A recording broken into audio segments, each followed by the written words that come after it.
Illustrated by Ricky Audi.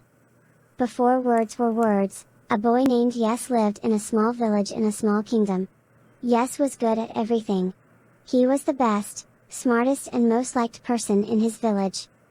Yes had a brother, and his name was No. No was jealous of his brother, because he was not much good at anything himself.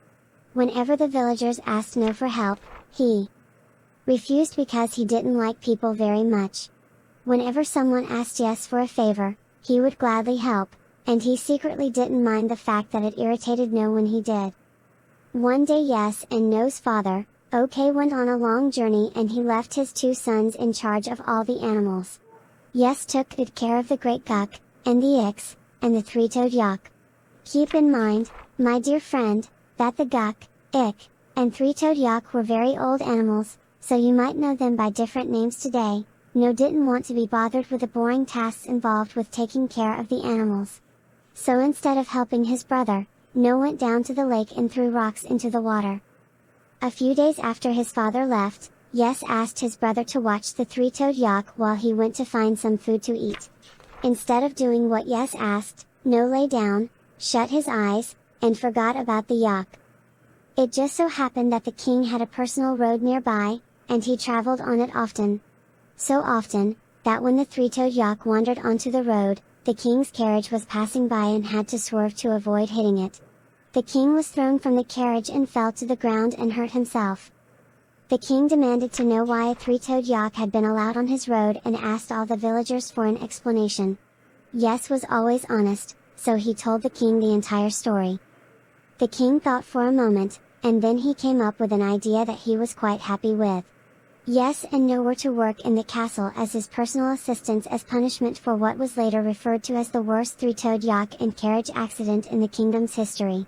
The king needed help with many things around the castle because a king cannot be bothered with the daily tasks involved with running a kingdom.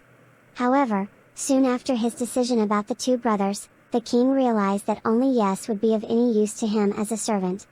Whenever the king asked No to bring him anything, it would get thrown away, broken, or eaten, without exception. The king was quite sure that No was the worst servant in the entire world. The brothers' most important task was to help pick the food for a grand party that the king was throwing later that night. Cooks from all over the kingdom lined up at the castle's gate to offer the king their food for the party. Of course, the king could not go and grab the food himself, so he asked Yes and No to do it for him. The first cook came up the gate and yelled to the gatekeeper, "I bring my delicious ugberry pie for the king's banquet." The king heard this and thought that ugberry pie would be perfect for such an event, and he would love to eat the leftovers. He didn't want anything to happen to the ugberry pie, so he yelled yes. And then asked him to go fetch it. The next cook stepped up to the gate. "I offer the king grookie soup," he said. The king didn't like grookie soup very much and he knew just how to get rid of it. "No!" he yelled and then sent No out to retrieve the soup. No dropped the soup before the king could even smell it. This went on for hours. If the king liked a dish, he would yell yes. And it would be included in the night's feast.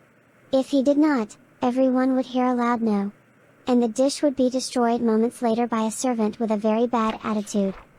Pretty soon this started catching on around the kingdom, for if a king does something, his loyal subjects are never far behind. If they didn't want a second scoop of potatoes, they would say no. And if they liked what someone was offering, they would say, yes.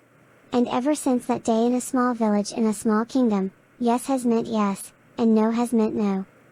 This small kingdom also happens to be the birthplace of Yes and No's cousins, Please and Thanks, but that is another story for another time.